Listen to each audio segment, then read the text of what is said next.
Hey, welcome to Saturday, another episode of Shakedown News Live. I'm back. Good to see you all. Hope it's good to see me. Today, well, let's see. Before I get there, I'm really excited about my new toy here. I just got this new microphone. Hopefully, I sound really good to all of you. Um, normally I do a recap of what happened this week. The Grateful Dead took this week off last night, or their Friday night. They took a week off of their Shakedown stream, so I didn't watch that last night.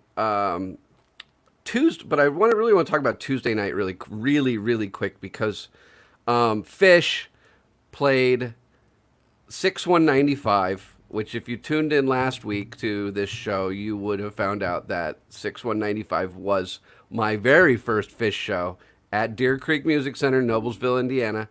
And I got to I got to relive that experience, although it was a completely different experience this time than it was that time. That time, if I remember correctly, it was a weeknight show or something had to do with I was exhausted when I got there and I fell asleep during part of the show.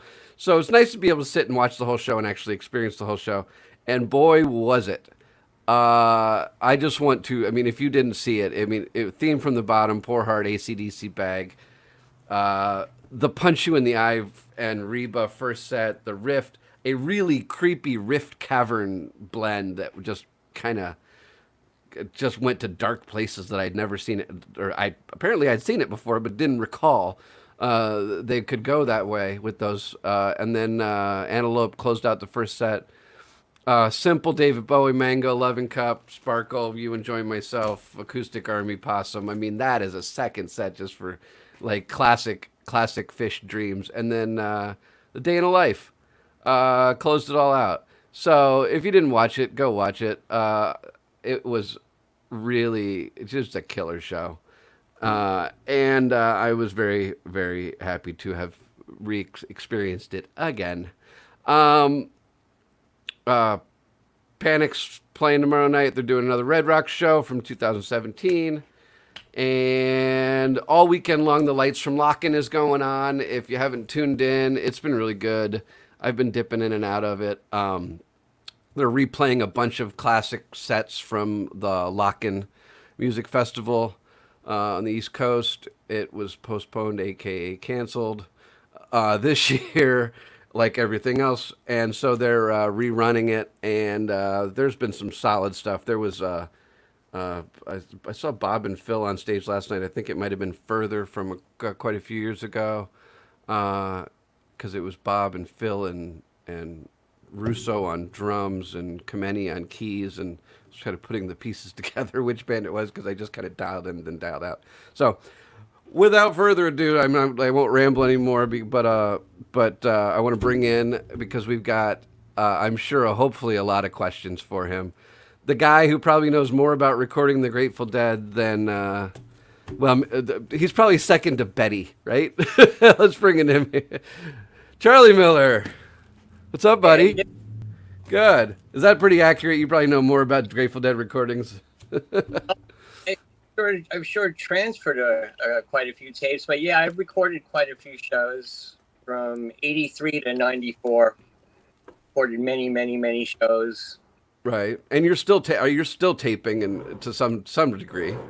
Tape. You know what, dude? I wish I was still running tape, because I miss that analog warmth. And I love the high res, but I've always wanted to do Kimmock with an open reel, or record straight to vinyl. How cool would that be to record straight to vinyl? I actually did the research.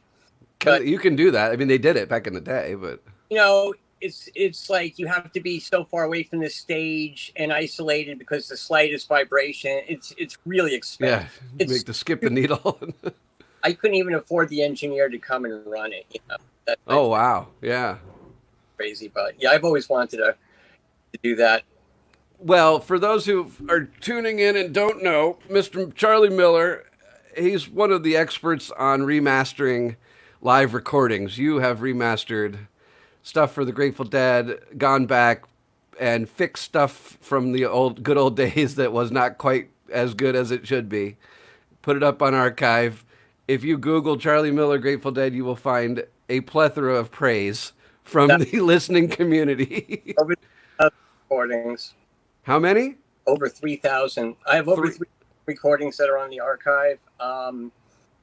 I've got, it's probably close to 4,000. It's got to be at least 4 at this point. The last 3 or 4 years, I've transferred well over 5,000 tapes. Wow. His collection, Don Pearson from Ultrasound, the Grateful Dead sound company, his collection was over 2,000 tapes. That was just the cassettes. There was DATs and PCMs, but over 2,000 tapes. And I transferred those in 5 months, just every one of them, and treated myself to the baker's dozen for finishing it, And, the fish show. The fish show. Yeah, I went to, it was really weird because my life was just constantly coming in, flipping tapes for 5 months from the time I woke up to the time I went to sleep. But since then, it's just been nonstop. So, if I'm not doing the mastering, my friends are doing the mastering, I'm doing the transferring. Yeah. That's just taking old taking old analog and converting them to digital. Yep. And then and then moving them to an online source for listening. A mutual friend of ours does that with film. Lance Watsky, I think you know Lance.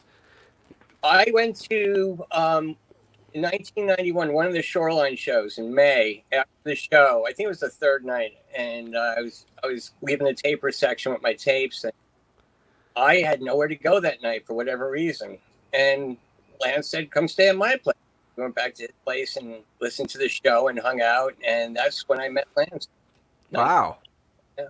That's great. Yeah, Lance is a great guy. He digitizes. He takes and digitizes old Hollywood films. That is so time. It was so time consuming. I don't work with it at all. Oh, I know. It's Oh my god. You know how crazy it is doing what I do, but if it was video, geez. Yeah. Oh yeah, because you blending them both, the visual and the audio. But yeah, we did some video. Me and Ariel Farris, we were doing video with Kim Mock in 2002, and we would sync the audio and the video together, and then we just decided, let's just take my mix and send it to the camera at the show. It's easier that way, and but just the stuff that we did then was enough for me to not want to work with it. Yeah, it's not as much, or a lot more work. Yeah. All right. Well, I want to, we can sit and chat, but I want to throw it out to the listening audience because this is a Q&A. So if you guys have any questions about recording or Charlie's favorite show, or he's in addition to being. Well, we're going to keep talking here for a second, but type your questions in the comments, whether you're watching on YouTube or the Facebook. Just type your questions in the comments. I can see them come up here on my screen, and then we'll throw them out to Charlie. But in addition to being the remaster guru, we were talking about this before, and you spent time on the road with Heavy Pets. You spent time on the road with Mark Karen as front of house road manager. So. Well, with Heavy Pets, I was the sound guy, the road manager, the recording engineer, production man. I was just doing everything. With Kim Mock, I started working with Kim Mock like in 2000. I started touring with him in 2001, and by 2002, they had started releasing my recordings. So I've been working with Steve since then. With him, I've done everything: road manager, sound man, recording. Quite a few hats there. It keeps me busy, Yeah. Hey, we got a question. John Lavero from the Higgs. Hey, John, what's up, buddy? I love you, man. John wants to know what the most challenging show to remaster. What was the most challenging show to remaster? I worked at a show with this guitar player, and he had these 2 fans in the front of the stage, right?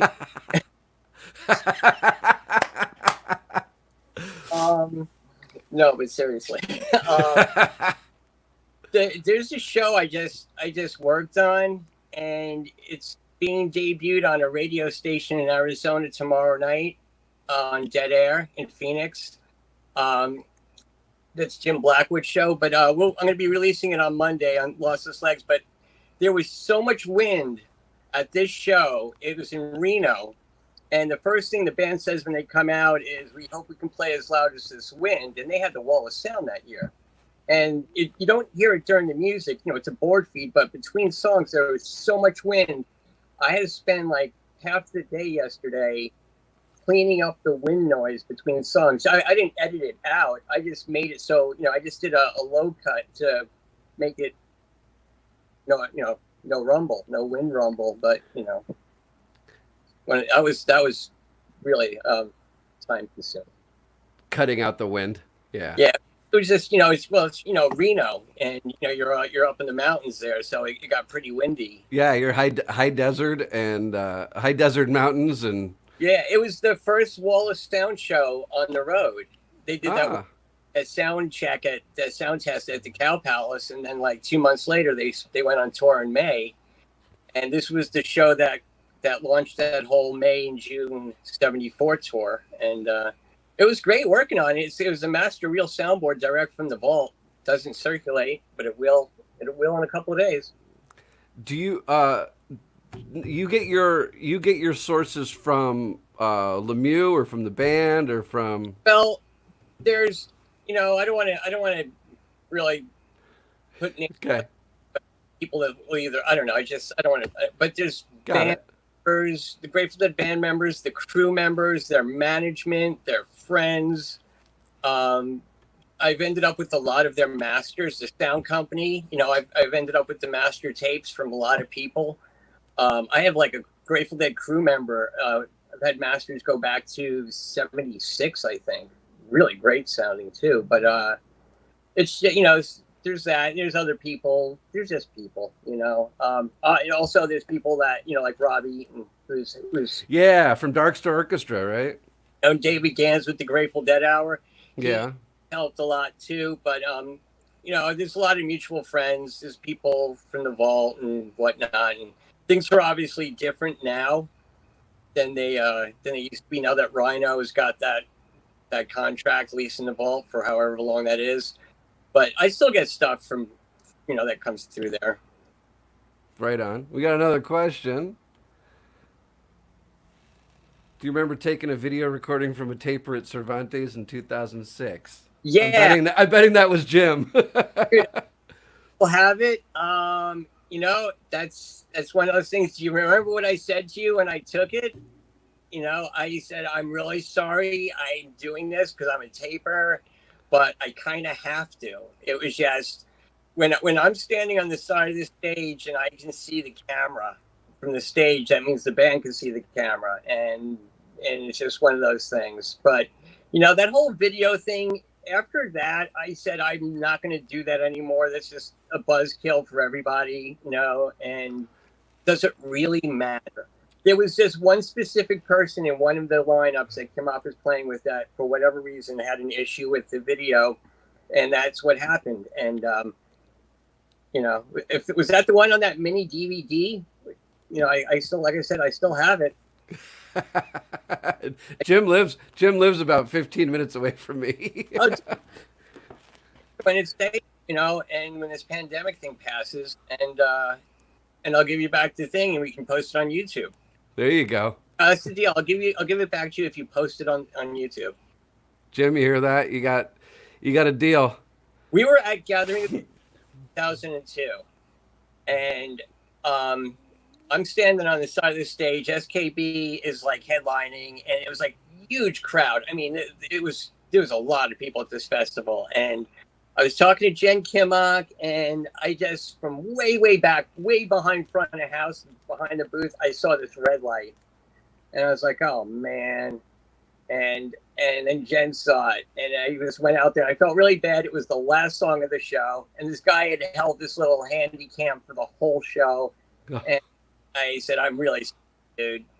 I got to take your tape, and he gave it to me. And I apologized, and most of the people who I get their tapes, they apologize for not getting permission first, but I still have all the tapes, and those people get in touch with me, they can have them back. Nowadays, it's everybody's got their phone up in the air, and Exactly. Exactly. it's Yeah. So, even when I'm working at shows, I got my phone out there. yeah. Well, I think there was a before before the internet, before the or even at the early days of the internet, artists there was a need to control every single ounce of content that you owned, that you had, what be it live or studio or whatever, to where, which made the Grateful Dead a very unique animal, where they said, "Ah, to hell with it, just record it. We don't care. Tape whatever you want. Take it with you." What Jerry say? As soon as I'm done playing it, I'm done with it. Yours, we don't need it anymore. Yeah. But on the other hand, there's things where you hear stories from Jerry Moore, where and some other tapers in '74, how the crew would come to their hotel rooms and confiscate tapes, or they'd give them a blank tape, though they wouldn't give them the real tape. But a lot of there was a lot of things. Well, with the Grateful Dead, the crew ran the show after a while. But Yeah.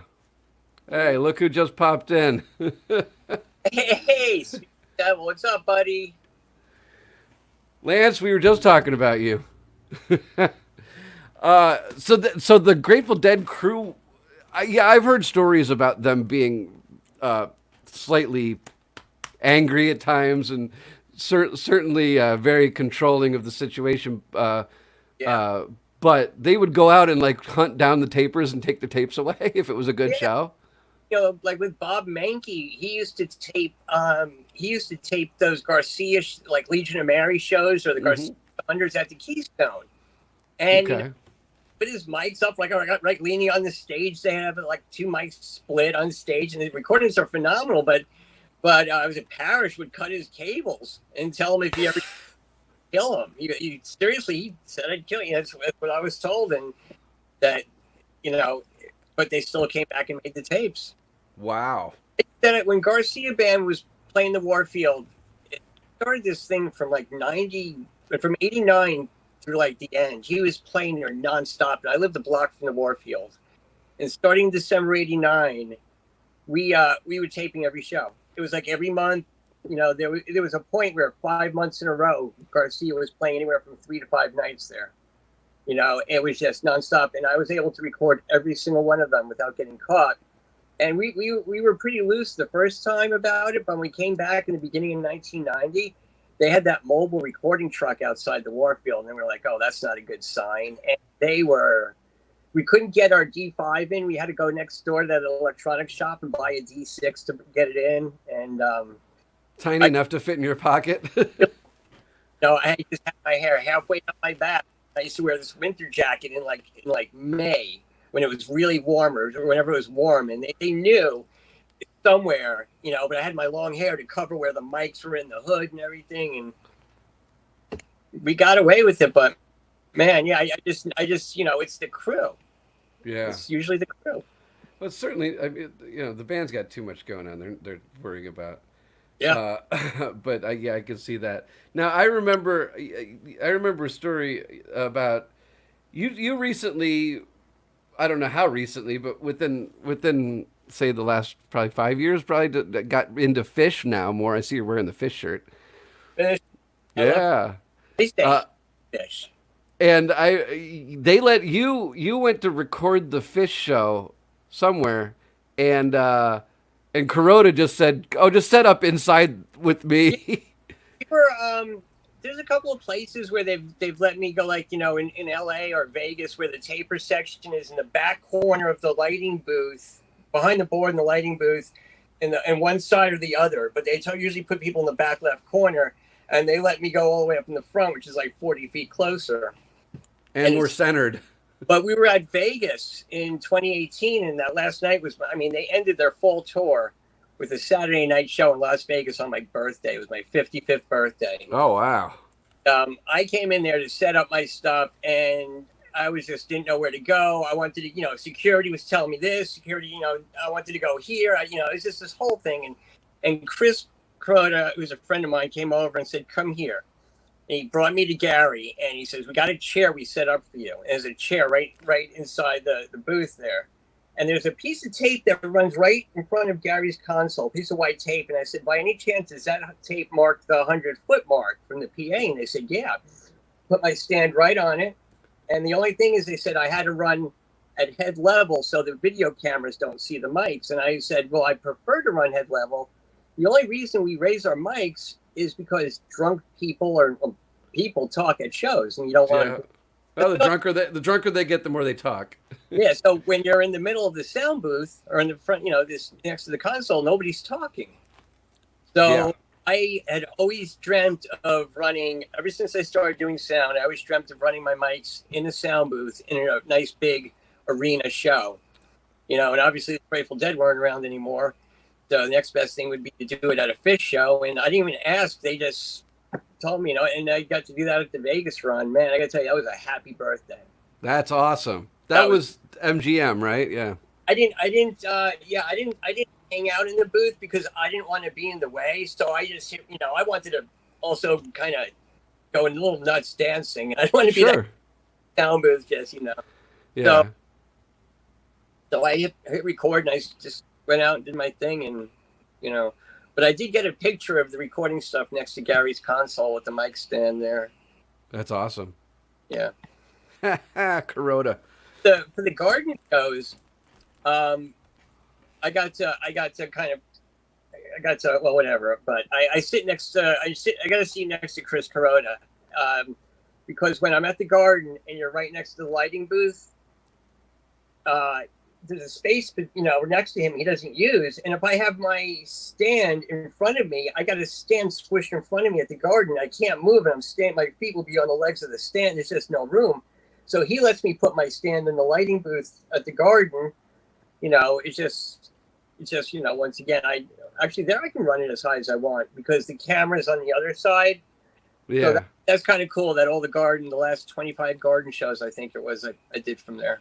Because the garden, the front of house at the garden is actually like up a little bit. Well, the garden, no, it's front of house is on the floor. Then the lighting board is up a little bit. So That's what front of house, so he can see and everything. So my mic stand is on that 1 foot raised platform that they have there, and it gives me the opportunity to just jump up and down and go absolutely nuts. I still haven't been to a garden show. I've been to the garden. My first garden show was the Bee Gees in 1976, right before Saturday Night Fever. I went and saw them when I was a kid at the garden. It was like my second concert I went to. The Bee Gees. Yeah, I saw the Grateful Dead there. Oh, dude, Bee Gees, it was awesome, man. I'm a fan. I think I have Saturday Night Fever on vinyl. Oh, it was awesome, but I saw the Grateful Dead there in 81, 82, 83, 87, 88, and 93. Yeah. Wow. That's a good run. Yeah. Were you at what's the Radio City shows probably? You know what? I had money and I went to Ticketron, and they had announced 6 nights. And we were out at Ticketron all morning waiting for them to open up, and I was the 11th person in line. And I was the 12th person in line. The first 11 people each got 6 tickets for each night. And then I got up there and the machine broke. My God. It broke. By the time you can figure out where another Ticketron was, they were all sold out. We were going to riot at this store. I mean, we were freaking out. We were all pissed. And nobody who had tickets was going to let go of anything. It was just it was the first time I saw things like that where people were just completely looking out for themselves. Nobody was giving up nothing. And I hung like a half hour or so, and I just went home. I got home and my phone rang, and my friend said they announced 2 more nights. Ran to a run. By the time I got there, sold out. Wow. So, I'd only seen 3 shows, and it was 79 and 8, and I got tickets to see they did a broadcast at the Calderon Theater in Hempstead. All right. I saw Bobby and the Midnights a couple years later, but they broadcast the whole thing there. So I bought a ticket to that, went there and watched it, sat there in the movie theater and watched it. And Yeah, it is what it is. What year did you get into recording? I mean, I know you say you were Sure. in San Francisco, but like where you really went, like I just want to, I just want to go see the show. I want to like, embrace or capture the show as it is. It's 1978. My sister and I went and saw the rock band Boston. They were playing Nassau Uh Coliseum. huh. We were 35th row on the floor. Me and her was holding up the little Radio Shack handheld recorder, and we're just standing holding. That was my first tape. Um, the first time I made a tape with professional equipment was Spring Tour '83. I was doing the whole tour, and my mom gave me her credit card with a note giving me permission to use it. Told me in case of emergency, there's a credit card. Well, I had an emergency. I needed a deck and batteries and tape home from tour with credit card receipts and tapes of like almost the whole tour, and promised my mom that this was going to lead to a career with something with the Grateful Dead. Don't worry, mom. I So, got this, and it did. well, Donna Jean, the night before I got married, I had dinner with my fiance, my mother, and Donna Gottschalk. I took them all out to dinner, and I looked at my mom and said, "Told you so." You know, That's but great. That's a great story. yeah, my mom's met Bobby, Melvin, Donna, Steve. My mom came, dude. My mom came to a Kimmock show, and I'm with the band. We're all eating dinner before the show, and my mom is walking around the table in the green room with the photo album as the band is eating, plopping it in front of each person, just plopping all these photos of me when I was a kid. You know, they, yeah. they they must have loved that. Oh, absolutely. And normally they would have chased her away, but no, man, that was priceless. But no, That's oh yeah. my mom is, yeah, she's a rock star. So Mine is too, and she's watching right now. Hi, mom. hi, mom. uh, and well, the band couldn't have not liked that because that is instant ammunition for the bus ride. Then, and I Yeah. tell you, I think one of the greatest things about Steve Kimmock is his sense of humor. You know, Okay. Yeah. I've only met him well, I think twice. The once when I was down with at Winston's. Oh no, that was Mark Karen. No, then I haven't met Kimmock. yeah, Steve's a great guy. He's a great guy. Cool. Well, If for Jen, I would not have had the career I had. Seriously, she launched my career, man. who's that? Jennifer Kimmock, Oh, right. Steve's wife and manager. Yep. Yep. And that was when? What year was that? And two. But my first paying gig was with Roger McNamee. He was the first person to pay me. Had me come do some shows, and he knew that I was following Kimmock and some other bands, and I was working with Garage Mahal, and he felt that I needed to get paid for my work. And he took me to Alaska on this tour for a couple of weeks. We had like Pete Sears and Barry Sless and Jimmy Sanchez, and it was just But no, man, he was the first person to pay me, and Jen Kimmock was the first person to take me on the road. I think your mom has something to say. Hey, mom. She posted a comment. Was that the smartest thing or the stupidest thing I ever did? Yeah. She said I never did that. She said I never did that. That's awesome. Yeah. Hello, Mrs. Miller. Oh, that's awesome. Oh, does anybody out there have any questions? Lance said he remembers when you invested in microphones. Yep. That was I went through a bunch of microphones, and there was so many microphones that I always wanted to own, that when I went to digital and I got these microphones, I realized that they weren't the right microphones for digital. Just various different things, and my friend Larry Naraki had these really nice Rode NT2 large diaphragm mics, and I wanted to check them out. It was a Kimmock show, and Kimmock sound guy who at the time was Howard Danchak, came up to me before the show and goes, "Hey man, I didn't realize the venue had a DAT deck in their rack here. Do you have a blank DAT I can have?" So I gave him a DAT. Funny how a few years later I'm working for the band that ended up back with me with the archives, Mm-hmm.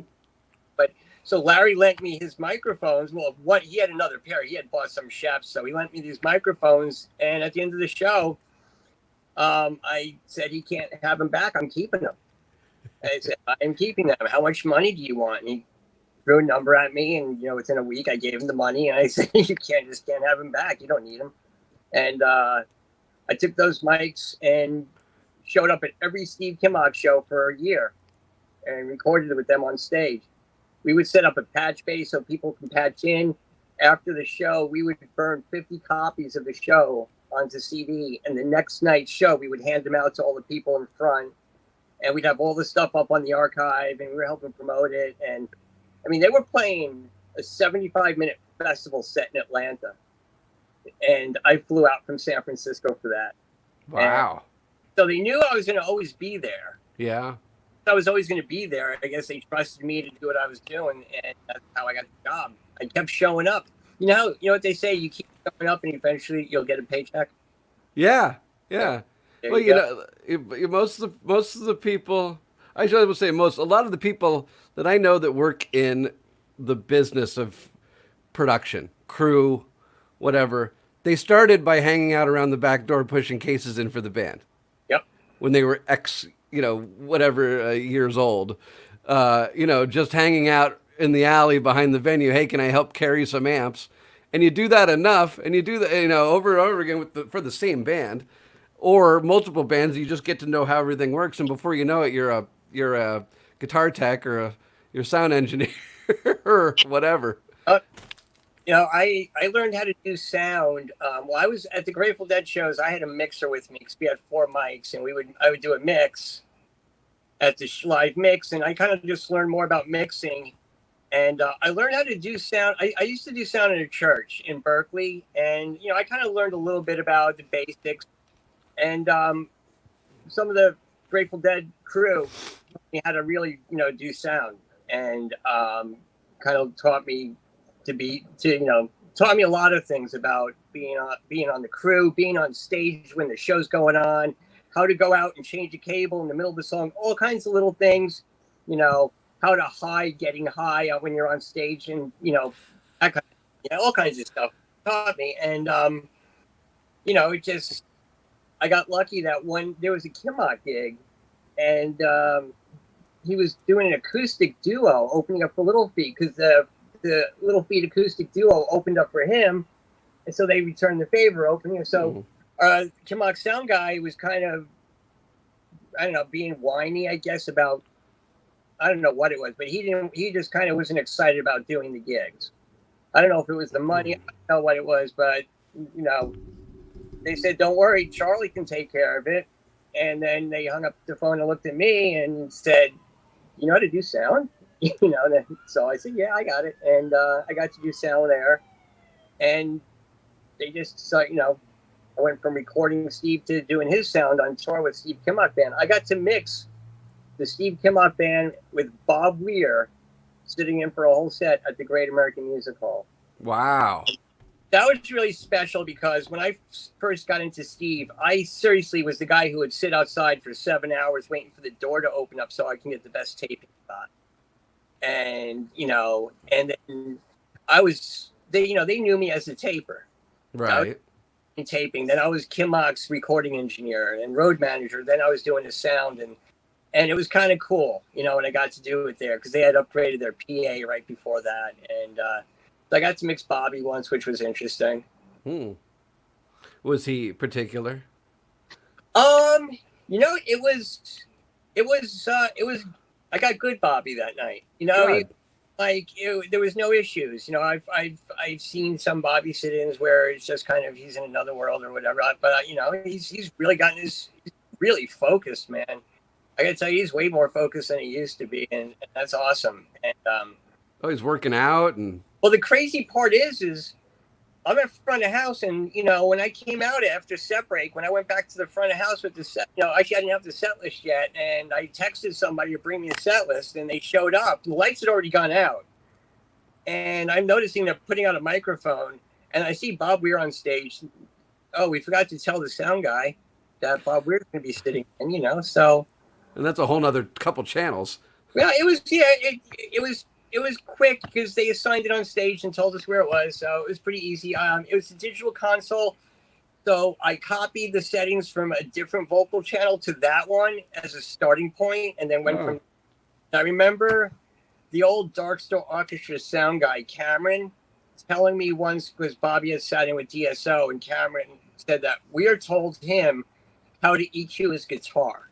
Turn down the treble. Just turn down the treble because Bobby knows his guitar is, I guess, overly bright. So turn it down. So that was the first thing I did. And I was like, son of a bitch, man. He's right. That's perfect. That's great. Yeah, Crosby in, and I was really. It was a bit overwhelming at points. They were doing a really great version of New Speedway Boogie, and it was just like I'm at the Great American Mixing, Bob Weir and Steve Himmock. It was man, it was special. That sounds like it. Did you record the show? That's my job. Did record it? It's somewhere out there? I was the sound guy. I record everything I do, everything we came out from the moment I walk in. I throw the mics up on stage and I hit record. And just you record everything and keep what you want, but just record everything. So I recorded my 2-track mix, and I had some steps on the stage. I recorded that. So I got, we mixed it together, and I believe it's available at nugs.net. Right on. Yeah. Jim has a question. Is the Dead going to release any more shows on DVD similar to the Vault series? Do you know? I know absolutely nothing about video. We know nothing. Well, I shouldn't say nothing. There was a few videos in Don Pierce's collection from the Dylan Dead tour and some other 87 stuff, which I passed off to other people to take to make sure they were taken care of. And they've been since put onto YouTube. But I really don't know anything about that, bro. I'm sorry. It's surprising that there are any existing recordings of the Dylan and the Dead experience other than the official release, because Dylan is such a pain in the ass when it comes to. It was Dylan with the Dead, Yeah. It was a Grateful Dead show, and I do get that last set they were doing Dylan's material, but there was one night at Giant Stadium. Don had his Handycam patched into. It was a high 8 camera, and it was patched into the feed for the giant screen, so it was a pro shot. And there's a couple other shows where the Grateful Dead sets are pro shot, and for the Dylan set, it becomes the camera at front of house zoomed into the stage, which I actually like a little bit more. I think, believe it or not, I thought it was kind of a more natural feel than the cutting from thing to thing and effects and whatnot, but. Yeah, it was definitely different, Yeah, I've experienced the wrath of Dylan a few times at shows when I was trying to photograph shows, and they clear the trench before Dylan. Like if it's I was at a multi band of festival where Dylan was the either the second head, I think it was the headliner on one of the nights. And I was down there shooting the band before him, and right before Dylan came on, they came and just swept everybody, and said no photographs, no video. And if we catch you out in the audience taking, trying to use your same equipment, we're gonna take it away from you, even though we're in a field. Nobody's gonna. I had something like, was it Dylan opening up for Phil and Friends? They did a co-build tour. Yeah, I think I remember that. Like fall 99, but in summer 2000 they played Shoreline, and this night Dylan went first. So they would let the tapers in, but you had to check your gear, and you can come back when Dylan is done and get it. And I'm like, I'm not leaving you my gear. Are you crazy? And they had already taken our tickets, and they wouldn't let us in. So you got a group of tapers who are now outside the shoreline, and these people had already taken our tickets, and we're thinking, okay, we're going to miss the show. You know, these guys are going to screw us. And Dylan left, and we just said we will wait till Dylan's done, and then we'll come in. You know, and that was the agreement we made with the staff. And then Dylan left, and he came back to do his encore, and we're like, all right, he's doing his encore. By the time we get to our spot to set up, he's going to be done. And one of the guys goes, all right, let us see your tickets. And we just looked at them and said, oh, no, we're not doing this. Fuck you guys. And we just all walked in. It was a whole group of the tapers. We just walked in. We're like, you guys took our tickets. You're not fucking us. So we walked in, and we set up our stuff, and Dylan was finishing his set, and I didn't even care. I didn't hit record. I didn't want to record him. It was like, you know what? These people had such bad energy over the whole thing. You know, Dylan once at the Warfield, though. My spot, everybody goes to the front drink rail at the Warfield, but my spot is front row center balcony, right next to the sound booth. And Jerry was playing 5 electric, 3 nights off, 5 acoustic. And on those 3 nights off in between, there was 2 Dylan shows. And one of the Dylan shows, Garcia even sat in, but we taped the first night when Jerry didn't sit in, and we were so paranoid.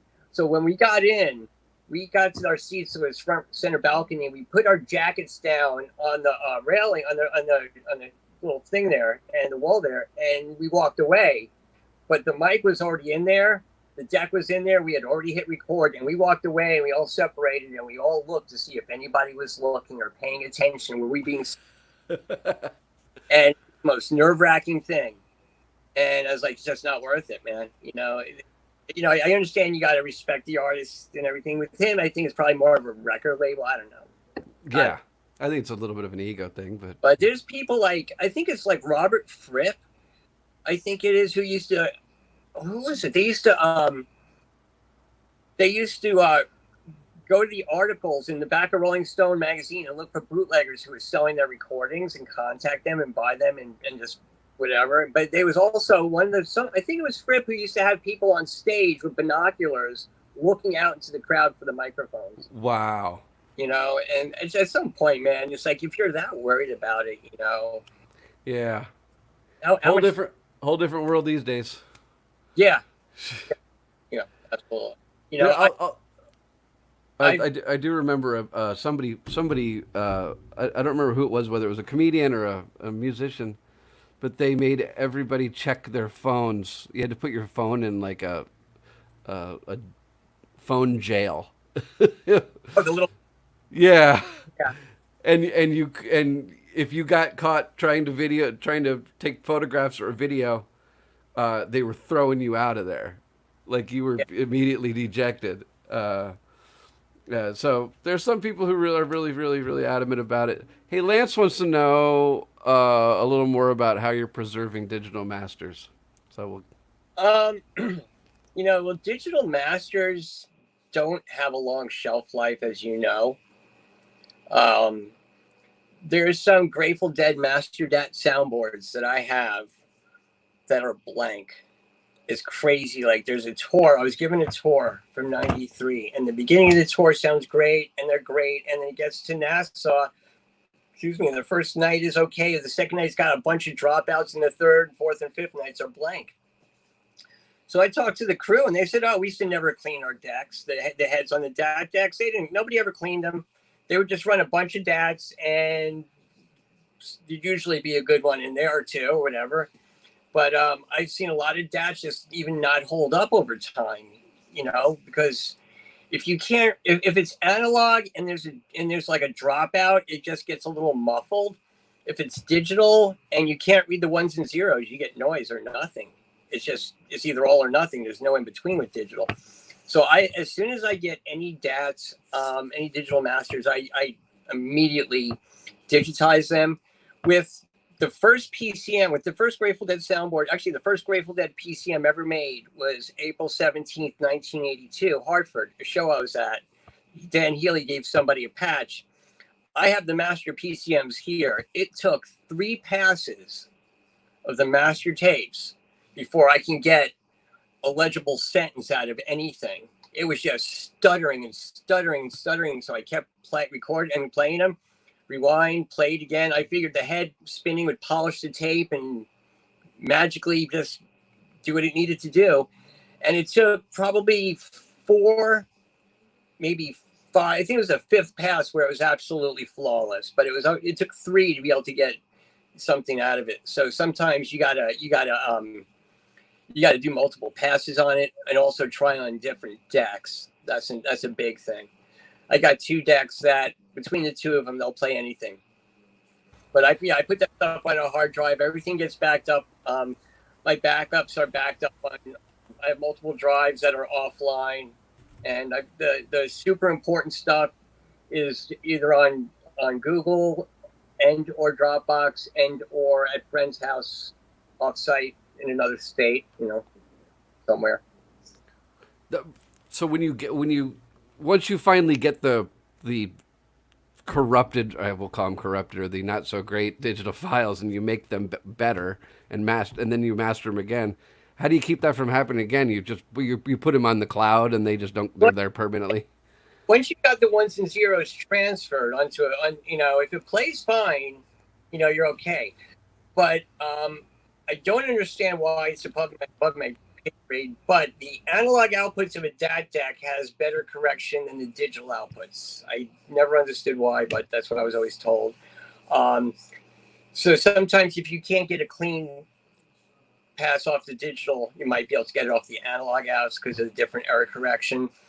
A lot of times it's just a dropout that just can't be fixed, and you have to take an old version off of a cassette, and that one little second's got to be patched from a cassette.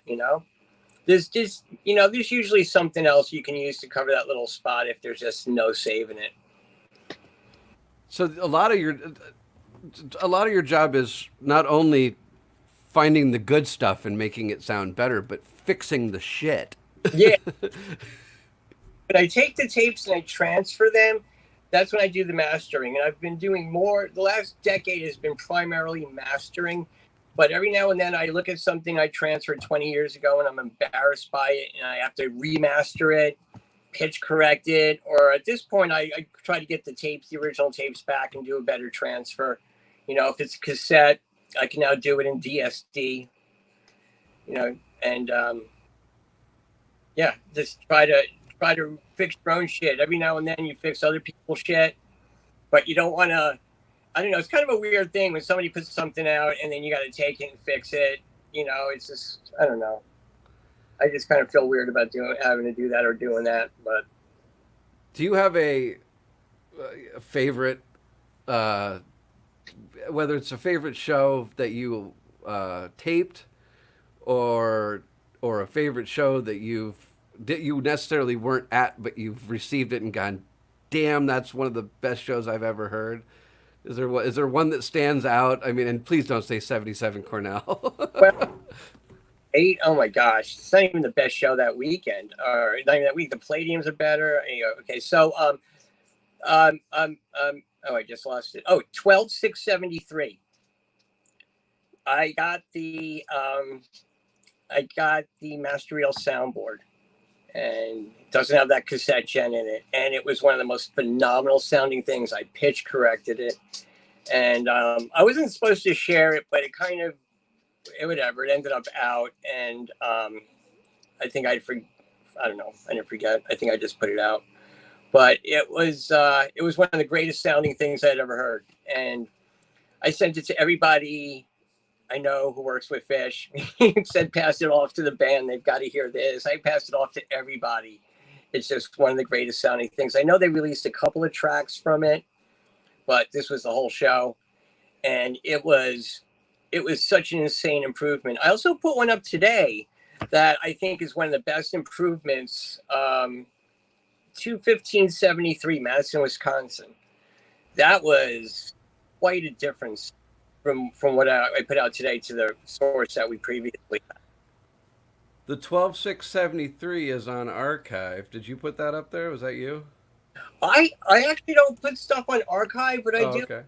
I'm so busy with doing so many, with the amount of stuff that there's just such a high amount of shows that I'm through here. I upload Lossless Legs. From there, Lossless Legs, there's Norm and a couple other guys. They'll move it to E-Tree. and from there, like Matt Vernon and Mark Goldie, a couple other people will move it to the archive for me.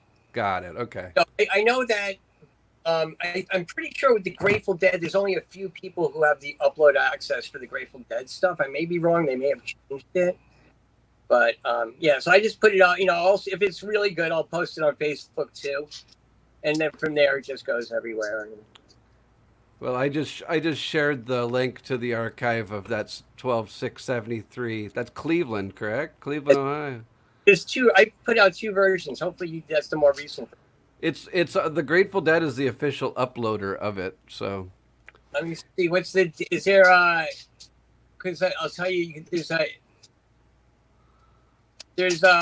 two different ones I put out.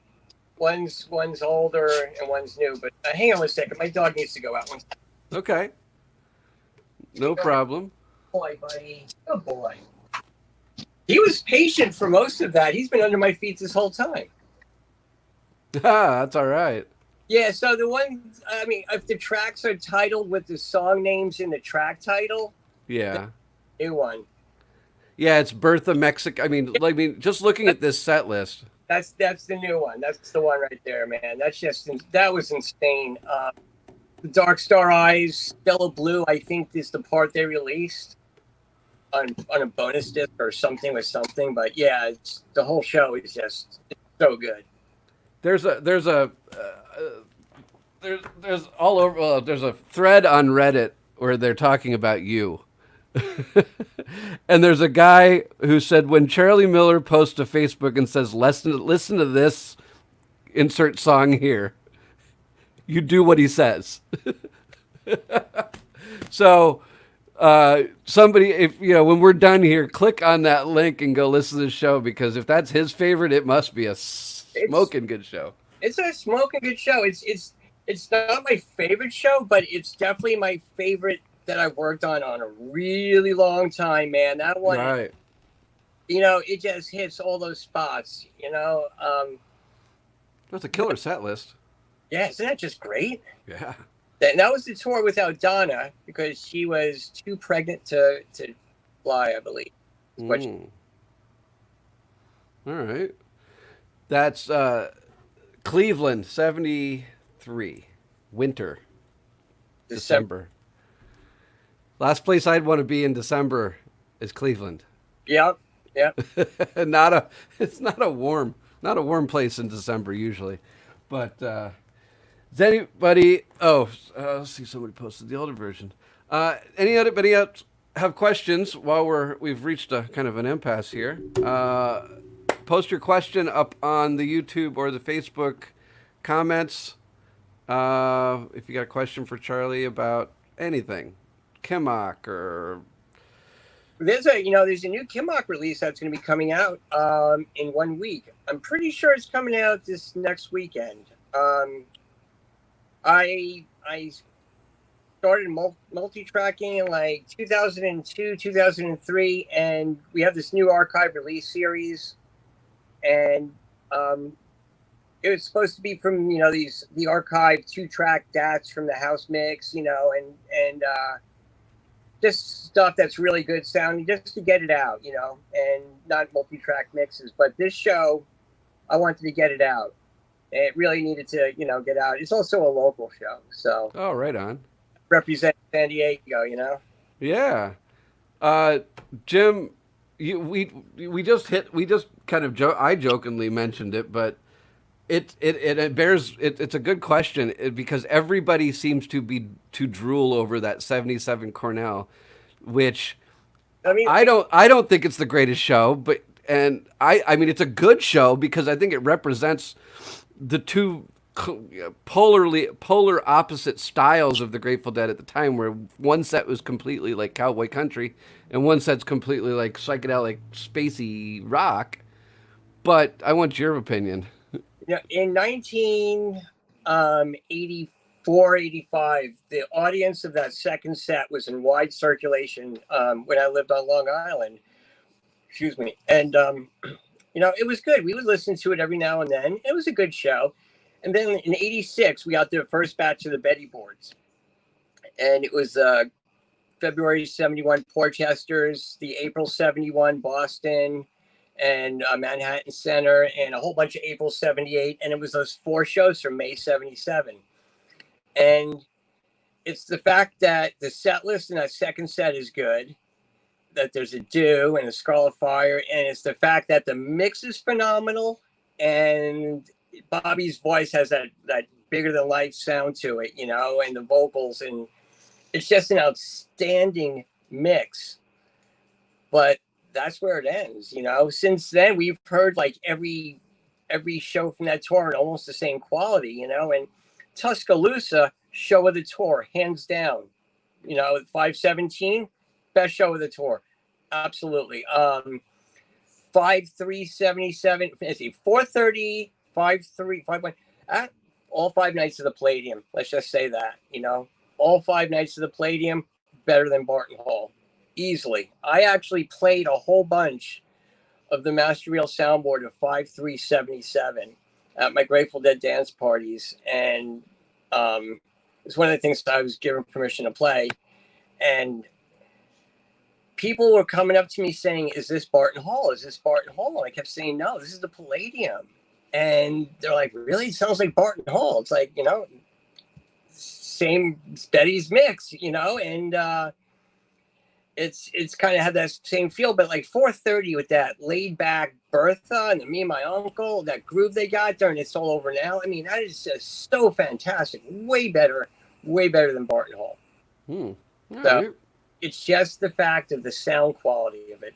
Go listen to the audience and tell me it's the best show. Seriously, go listen to the audience. It's a really good audience. You can hear it very clearly. Yeah. You know, one of those tapes that put you there. Go listen to the audience and tell me you think it's the best show. Well, I think you answered the question because Jim mentioned 77 the whole year, and I think you just addressed how fantastic that year was. Oh, 77 is great because it's like, you know, after Mickey's car accident, because they canceled the summer or didn't have any summer shows, they came back in the fall with that completely. They had that really cool laid back vibe going on Spring 77. You know, everything was so laid back, and I love the tempo. I just dig that shit. And they come back in the fall and it's cocaine fueled, man. I mean, October 77. That is straight up cocaine fueled Grateful Dead, and that sound lasted high speed, like mid 78, late. I mean, through probably Red Rocks in 78, where that sound went through, and then they had a different sound when Jerry started to get the laryngitis. But you know, it was such a drag. And then you go from 76 with that really, really sleepy Quaalude sound, you know. Where everything's just going in and out. All the songs are going in and out of each other. What do they call it? Segway-itis. Like 76, you know, in and out of songs, back into them. And in and out of consciousness. Yeah, exactly. Hey. 76. It's like Knocking on Heaven's Door is probably one of the slowest songs I'd ever heard in my life. I've never been a fan of that. Yeah. Hey, Ray wants to know what DAW you use. I don't know if using Cool Edit Pro, but I switched to Samplitude in 2001, and you know, I just and someone gave me a cracked copy of it. Then the next year, someone gave me a cracked copy of it, and then we started selling the recordings with Kimmock, and so I contacted Samplitude and told them that, hey man, I've been using a cracked copy of your software. We're starting to sell our recordings. How can I handle this? And they gave me a full upgrade. They gave me the full new version. It was like a $1,500 version. They gave it to me for an upgrade fee of $299. So every year I just paid the upgrade fee, you know, and I just wanted to make sure I'd covered all my bases since I'd been using the cracked version. Didn't make any money on the cracked version, but still, it's a karma thing. So, so since 2001, every year I get the new version. Just got the newest version of Samplitude. I think it was last month I got it, you know, and I love it. It's virtual editing. So I can do something on different software like Adobe Audition or SoundForge or Audacity where you want to normalize. Let's just say you want to do a process to a 3-hour file, and it's going to take you like 5 minutes or something on those things. It's amplitude. I hit a keystroke and boom, there it is. Everything's virtual. All your editing is virtual, and at the end of all these different virtual things you're doing, you just bounce it to an actual tracked out WAV file, which takes like a minute to do. And I can do like a whole day's worth of editing in an hour. It's awesome.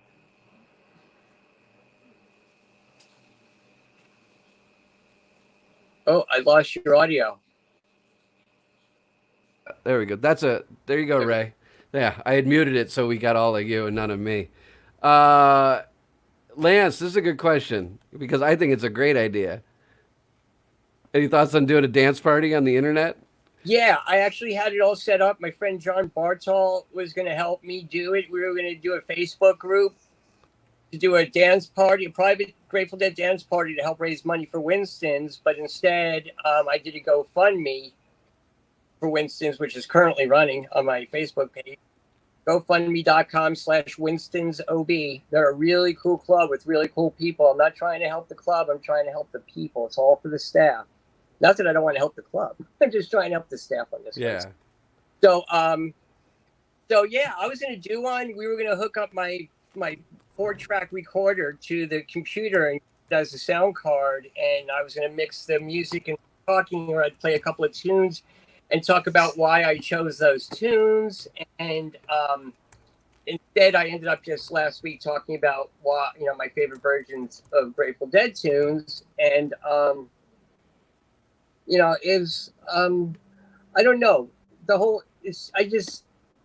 The thing with the Grateful Dead party is there's a whole big light show that we're doing, and the big theater with the big PA just really sounded amazing because there's a lot of people playing Grateful Dead right now. There's a lot of bands playing Grateful Dead, and it's amazing, but they don't have Jerry Garcia, and I was giving you Jerry Garcia at concert volume through a giant PA, and people were digging that. And I don't think it would work on the if I did a streaming one. There's just I could. Yeah. Thanks for posting that. I don't think there's an F in there. I took it right off their website. Oh, did you? Oh, there you go then. There's an F there. Okay, so yeah, I mean, I'd like to do one, but I don't know. I'm just the folks at Live have paired up with fans, not Live, excuse me, fans, FANS exclamation point. They've paired up with Nugs, I believe, to do an neither Nugs or Relics, to do an interesting where you can log on and be part of the party. And it's kind of like a Zoom party where you log on, your camera's on, and at random times they should pull you into the broadcast. You could do that with a Zoom party. Was it last month? I think it was maybe. I did a David Gans. I put together a private house concert with David Gans. We posted it on the internet, and it was minimum requested donation was $10, and everybody would just PayPal David. And I gave everybody, once you've made a donation, I gave you the link to come in, and David muted everybody but himself, and he played the concert. We all watched, and every now and then he'd bring different people, but he also recorded it in high quality at his place, and then we shared it to all the people, and oh, that's great. Raised some money for David, and it was kind of a cool thing. Yeah, that is cool. This situation has forced the new technology to emerge. It's a necessity. A month and a half ago or 2 months ago, I would have, if you'd asked me how to do a live stream interview over the internet with two people and no, I did, but flat out. Hey, Peter's got a question for you. Hey, Peter. What's your favorite 80s help on the way? Gotta go with Hampton. That was my first one, Hampton 80s 1983. Phil does this really cool line, and it was just this raw energy. It was my first time at Hampton, and it was the first show of a whole tour that I was doing. And it's kind of actually, you know what? I take that back. 2 nights later, they played two Help on the Ways in the first 3 nights of the tour. They played it like 5 times on the tour, I think, or seven or something. They played a whole bunch on the tour. I think it was seven. But in Binghamton, I was front row. There was no seats. It was general admission, and I was front row in front of Brent. And I kept sitting on the railing, and I was sitting during set break. I was talking to the security guard. I had my legs inside the stage pit, sitting on the railing, and then the Dead came out. They did Help on the Way, and I'm like, I accidentally keep falling down. The security guard comes over and goes, "Dude, you're okay." And he let me dance by myself in the stage pit in front of Brent for the whole second set. And that Help on the Way, I mean, I was just jumping up and down, screaming, just going nuts. It was just, man, that's just got a spot for me right there. So go check out. I mean, I think they even screw up the Slipknot line as they always do, or Brent did, or something. There was something I got screwed up at the jam. The whole thing, man, was great. It's April 12th, 1983, Binghamton. That and April 9th, 1983, Hampton. Those are the two. There you go, Peter. A question answered. All right, we got about 9 minutes left. So, if anybody's got any last questions for Charlie, let's get them in now. That GoFundMe still up there on the screen. Go donate. If you scan the PayPal and or Venmo code that is on your screen, right in front of you, there's a little PayPal in the upper right-hand corner, and the Venmo. Scan them, make a donation. I will send it straight along to Charlie for the Winston's OB. Thanks, guys. You know, this venue, I recorded more shows at this venue than any other venue in the world. And this is where, like, Electric Waste Band, a local Dead cover band, has been playing every Monday night. I think they actually play for free every Monday night for like 25 years or something. I'd go see them on New Year's Eve. You know, if I wasn't traveling, I'd go see them, you know, get to go see a band for free at a club, you know, on New Year's Eve. But that is also where I did my first Grateful Dead dance party. Ah. Yeah, and they've really treated me very well when I've been there, booking bands to play there. When I've been there, just with a band that's been playing, they've always treated me well. And I don't know much about who owns the venue or anything. I just know the staff is definitely, you know, I know a lot. I know we're all hurt now, but I just want to be able to help the staff there. So all 100% of the money goes to them. And I'm going to, when it's safe to start booking shows, I'm going to do a Grateful Dead dance party with a really nice light show, and 100% of the proceeds is going to go to the Winston, the staff. Great. The whole crew down there, Teddy and everybody, they're all fantastic. Love them, you know. Yeah. In fact, last weekend, I was talking with on here with Eric Gould from Pink Talking Fish, and he said that is one of his favorite places out on the West Coast to play. And no matter what size venues they play when they come around, he's always going to go back and play Winston's. Yeah, they let me set up a custom recording mix to two of the outputs. There's 16 outputs on the back of the board signed for the P2 or for the PA. There's mine, there's other various things, but there's two that are assigned, and I sent a recording mix to it. And I mean, I can show up anytime and just plug right in, put my mics on the stage. They got cables already set up for me to run it back to the board. I mean, these guys are so freaking cool, man. Yeah. You know, when they open up those windows, are like garage door style windows during the day, up so all the people walking by can hear the live music. And yeah, it's a lot of fun, and they have a lot of great bands who normally play bigger places. You know, that, like, as Eric put it, and I know so many have the same opinion, is if you're going to be in San Diego, you got to go to Winston's. the Radiators played here before they broke up. They played here 2 nights at Winston's, and I was surprised they didn't go to House of Blues or Belly Up like they normally do. And they're like, oh, it's, Winston's, and they get in. The Radiators, Dave Malone and crew.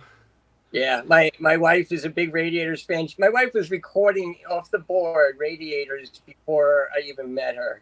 She's so freaking cool. Love that woman. You've heard of Jerry's Middle Finger, correct? I figure you have. The thing is, I don't get to catch a lot of bands because I'm usually on the road with Kimmock or somebody else, or working at local shows. And when you're home from tour, the last thing you usually want to do is go see shows because you get burnt. Yeah. But I try to support our friends when they come through town and show up, just help promote and everything. Yeah, JMF, they've got a good sound. They definitely have a sound of the Jerry band without. Yeah, I've heard a couple of tracks from them. Somebody sent me some links a while ago to check out.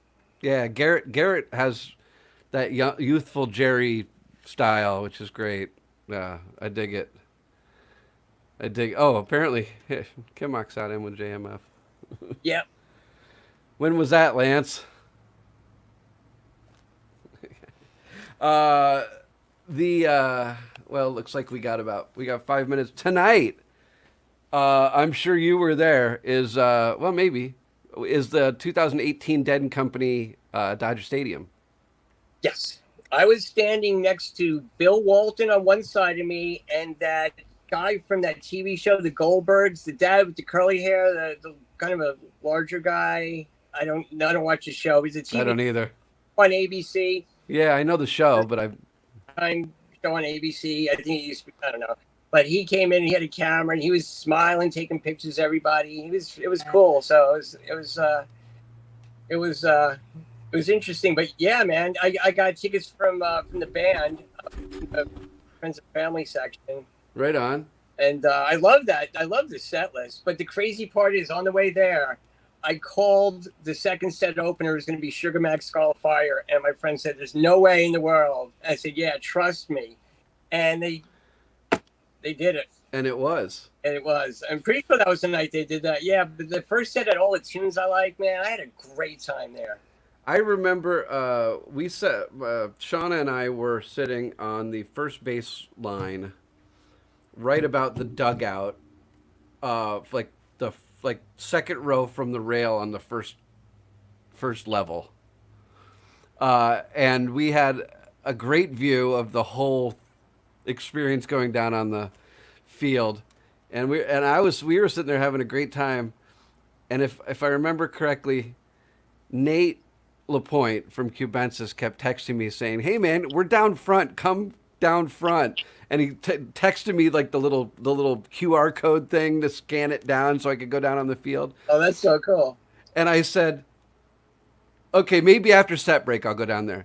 And by the end of the show, it was, you know what? I'm just having way too much fun sitting up here watching the whole experience go down, hearing the show, and I know what they all look like.